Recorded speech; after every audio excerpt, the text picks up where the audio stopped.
channel. I'm Haley from the blog Hand It Homemade, and today I'm sharing with you part 2 of my cleaning thrifted linen series. So if you've not checked out the first video, it is all about how to clean linen such as clothing, fabric scraps, tablecloths, curtains, all that sort of stuff. But today I'm only going to be focusing on upholstery, so items like chairs and couches. I'm going to be telling you how to clean all of those if you buy them from the thrift store or buy them secondhand. And before we get into today's video, if you've not hit the subscribe button down below, please hit that button. It means the world to me that there's already so many of you subscribe to this channel. It just blows my mind every time I check my YouTube channel and see that there's new followers, new faces. It just thrills my soul. So I highly appreciate it if you hit that button down below, and let's go ahead and get started in today's video. So before we even get into the cleaning tips, I wanted to talk to you guys about some things first. Same disclaimer as my last video, the products that I use are completely non-toxic. They are very effective and they work well. I linked an article in my last blog post talking about borax. Come to your own conclusions about that, but I feel like it's safe and natural cleaning. The second thing that I wanted to talk to you guys about is before even bringing anything home. So when you're at the thrift store, when you're at somebody's home, if you've purchased something secondhand, always dig through it. Look through it, you guys. We purchased our couch secondhand on Facebook Marketplace, and before I even brought it home, I opened up every cushion. I took the cushions off. I looked up and in the couch, because you run the risk of bringing home bed bugs or other friends that you don't really want. And so I just really recommend you do a thorough search through whatever piece you're bringing home before you even bring it inside your house. Just a disclaimer and a warning for you guys: if you are purchasing something secondhand, make sure they're not heavily soiled, and look at their surroundings. The lady that we bought our couch from, her house was immaculate. It was very clean. I didn't have really any worries or concerns, but just be leery about that kind of stuff. And yeah, now we're gonna go ahead and get into the tips now that I've kind of had that put out there and out of the way. The very first thing I do when I bring a piece home is I vacuum it out. I prefer to clean my furniture pieces outside, either in the carport or in the shop or just out in the sun, for kind of the same reasons that I was telling you about earlier. You don't want to run the risk of having bugs in it, and usually the pieces are dirty. Not always, but if they're from a thrift store, they tend to be a little bit dirtier depending on how long they've been sitting out. And I always sprinkle some of this on it. This is just a homemade carpet cleaner, but I use it on my furniture pieces and my mattresses. It's baking soda with a couple drops of essential oils, so it smells nice. But baking soda is a deodorizer, and I always like to just sprinkle that on, let it sit for a little bit, and then vacuum it up.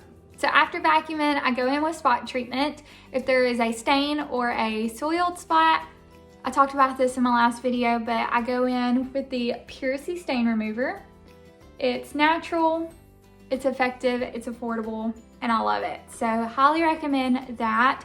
After I go in with the stain remover, I use my handheld steamer and I steam the entire furniture piece.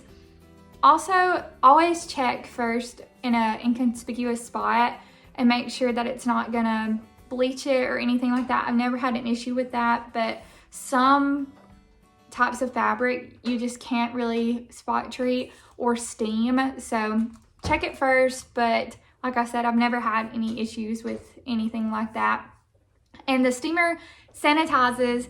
Not only does it sanitize, but it also makes sure that it doesn't leave a water ring. Sometimes if your furniture piece is really dirty, when you spot treat it, it will leave a ring around it, but that steam kind of knocks all that out and it kills all the germs and bacteria while it's doing that.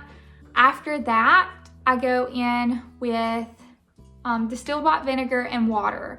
And what I do is I fill a 1-to-1 ratio, 2-to-1 ratio of warm water and vinegar, and I take an old cloth, dip it in there, wring it out really good, and I sponge my furniture. Vinegar is a natural sanitizer, so it makes sure it's killing anything else left behind.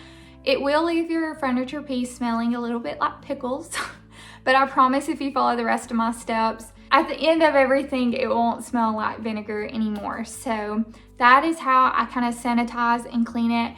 And then now I'm gonna share with you my #1 product that I recommend when cleaning upholstery. I can pick it up. But that is this bad boy. This is the, if I can get it to focus, the Bissell Little Green machine. It is kind of expensive, but it is well worth every penny. If you have children, grandchildren, indoor animals, I highly recommend that you invest in the Bissell Little Green machine. I use it for rugs, the couch, the mattresses, our dining room chairs, all of the things. I have used this thing so much.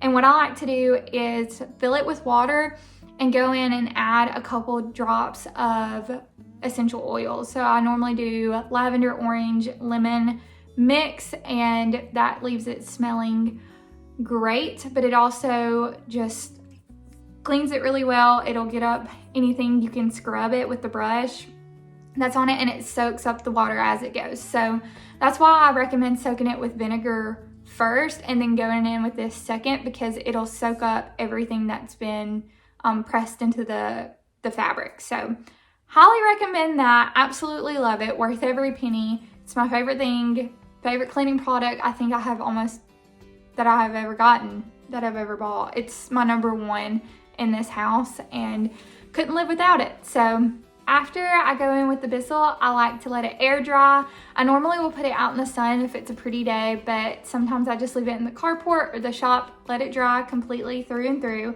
And my last 2 things that I'm gonna be sharing with you is for after it dries.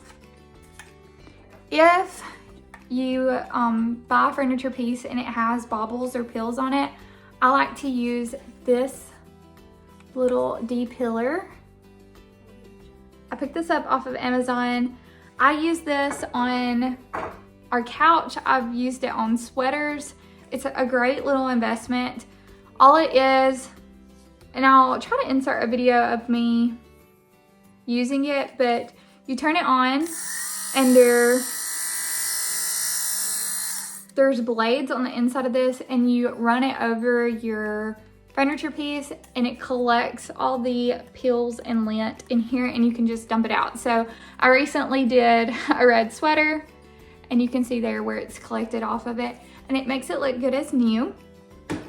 And then if you have indoor animals that shed, I recommend this. This is the Uproot Clean. I got this for Christmas and I didn't know really what it was or whether or not I would like it, but you run it over your furniture and it uses static to pick up any of the hair. So we have a miniature schnauzer who is hypoallergenic, so he does not shed, but we have a long-haired cat that sheds more than any dog that I've ever had, and he likes to be on all the furniture, and so he's sleeping on the couch right now. But I just take that and I run it over and it pulls up all of the hair, and I just toss the hair in the trash when it's done or in the compost bin. So highly recommend that. I didn't mention this in the blog post, but I absolutely love this, and it's super cheap too. So I will have that link down below for you to check out. So that is all for today's video. I hope you find it helpful. If you use this method and it works for you, please leave a comment down below and let me know. And I really just hope that this encourages you to consider purchasing things secondhand, to not shy away from that. I don't think there's anything wrong with buying new. There's certain things that I like to buy new, and one day I may replace some of my thrifted items with new products. But if you are like me, if you're in a similar season of life where, you know, maybe you just don't have the budget for it. My husband and I bought this house, and all of a sudden we had to furnish an entire house, and it's expensive. It gets really expensive. And so for us, purchasing secondhand made the most sense. We could, you know, stretch our money. We could stretch our money by buying things secondhand, and we could get more for less. So, and the pieces that I have are absolutely beautiful. I'm happy with them. I don't feel the need to replace them right this second either. So if that's you, I hope that this helps you out. I hope that this encourages you. And yeah, I hope you stick around. Hit the subscribe button down below. And until next time, friends, bye.